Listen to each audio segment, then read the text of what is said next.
Good morning students and welcome to you in my class. In today's class we are going to study lesson 14 of class 10th. कक्षा 10 की general English the spring blossom का lesson 14 जिसका नाम है the pot of gold, आज हम उसको study करेंगे। द पॉट ऑफ गोल्ड एक स्टोरी है, एक कहानी है जो हितोपदेश से ली गई है। इस कहानी के माध्यम से कक्षा 10 के बच्चों को सत्य के मार्ग पर चलने की प्रेरणा दी गई है। इस कहानी का मॉरल है honesty is the best policy, ईमानदारी ही सबसे अच्छी नीति है। तो आइए बच्चों लेसन को शुरू करते हैं।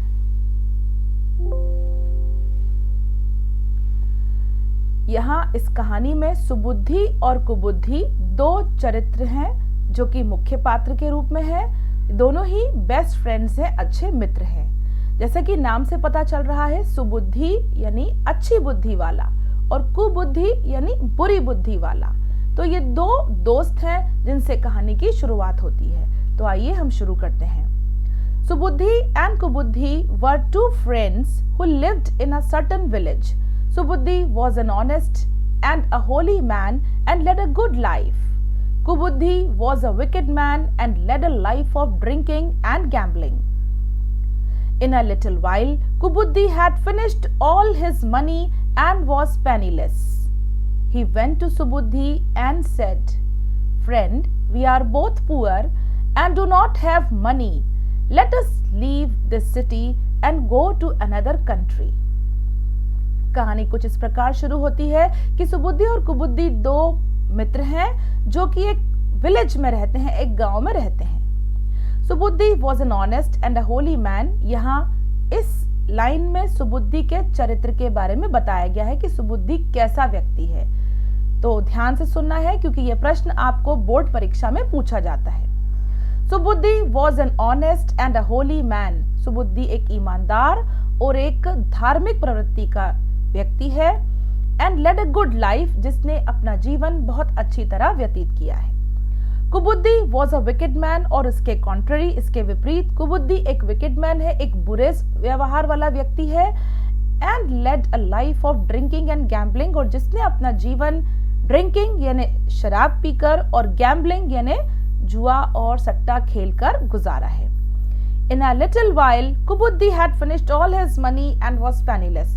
कुछ ही समय में कुबुद्धि ने अपना सारा पैसा खर्च कर दिया और वो पेनीलेस हो गया यानी निर्धन हो गया। उसके पास एक भी पेनी, एक पेनी का मतलब होता है उस समय के रुपये, सिक्के, तो उसके पास एक भी सिक्का नहीं बचता है।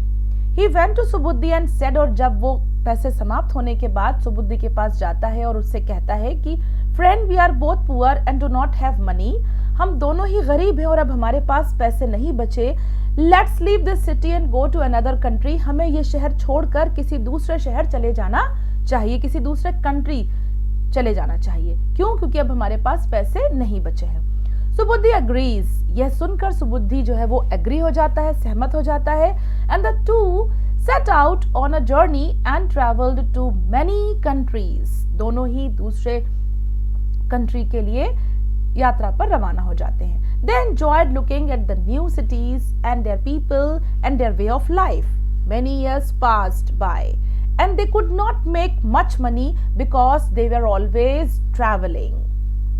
दोनों ही यात्रा पर निकल जाते हैं और वहां पर वहां के नए नए लोगों से और उनके वे ऑफ लाइफ यानी जीने का जो अंदाज है उसको देखते हैं और बहुत ही इंजॉय करते हैं। इंजॉय करना मतलब आनंद उठाना।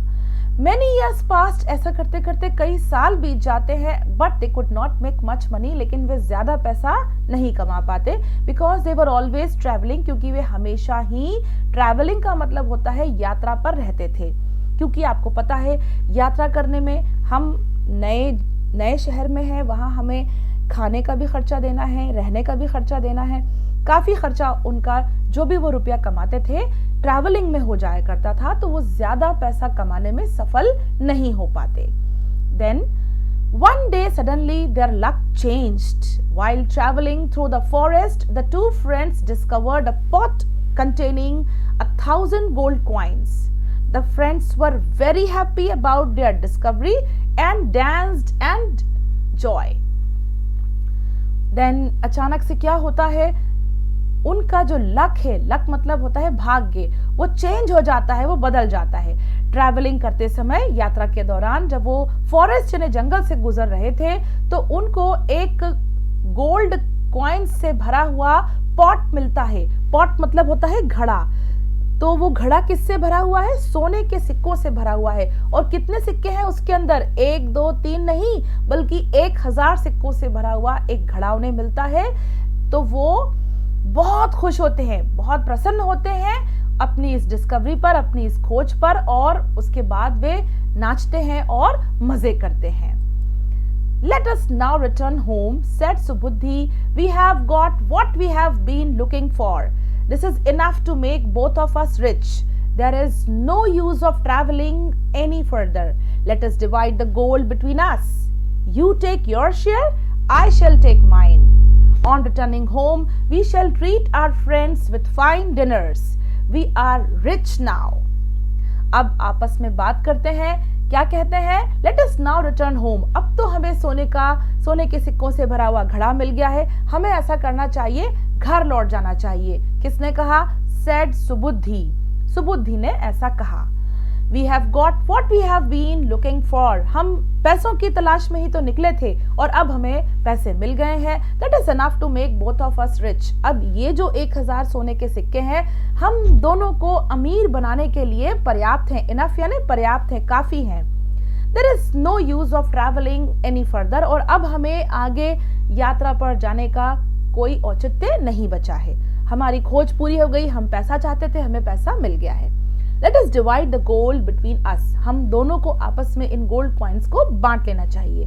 You take your share, तुम अपना शेयर रखो और मैं अपना हिस्सा रखता हूँ। और घर जब हम लौटेंगे तो हम अपने फ्रेंड्स को बहुत अच्छा फाइन डिनर यानी अच्छा भोज कराएंगे, उनको हम पार्टी देंगे। We are rich now. अब हम बहुत अमीर हो गए हैं। Kubuddhi was greedy and had a plan to cheat his friend of his share of the gold coins. He said, "It is unwise to take all the gold to the city.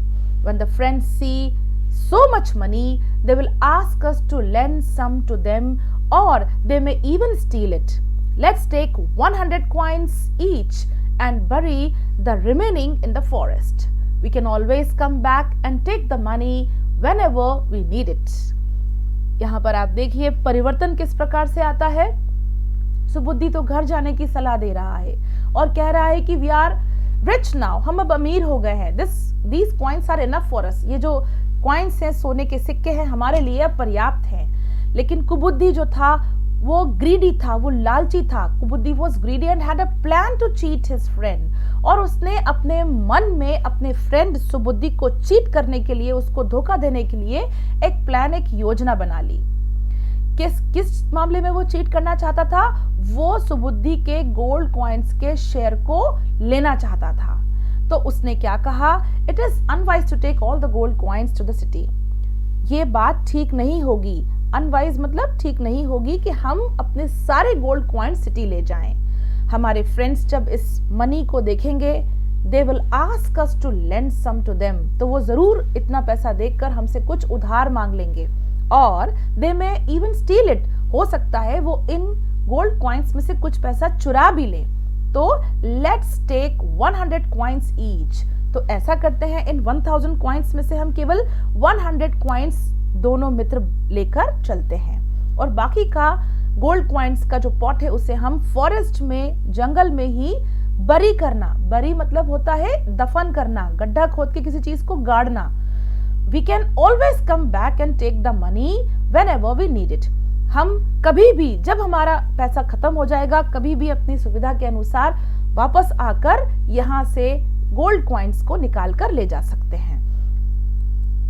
Subudhi agreed with Kubuddhi. Together they buried the money under the old banyan tree and returned to their home with a part of their new found wealth. तो सुबुद्धि कुबुद्धि के विचार से सहमत हो गया। Agreed मतलब सहमत हुआ, और टुगेदर मतलब दोनों ने साथ मिलकर उस मनी को बैनियन ट्री होता है बरगद का पेड़, ओल्ड बैनियन ट्री यानी बहुत पुराना सा बरगद का पेड़ था, उसके नीचे उन्होंने अपने धन को गाड़ दिया and return to their homes with a part of their new found wealth. और जो 100 कॉइन्स उन दोनों ने बांटे थे उसके साथ, वेल्थ मतलब होता है धन दौलत, उस धन के साथ वो अपने होम, अपने घर लौट गए। तो बच्चों, आज की क्लास में हम यहीं विराम लेंगे। अगली क्लास में हम आगे के लेसन को, आगे की स्टोरी को कंटिन्यू करेंगे। Thank you.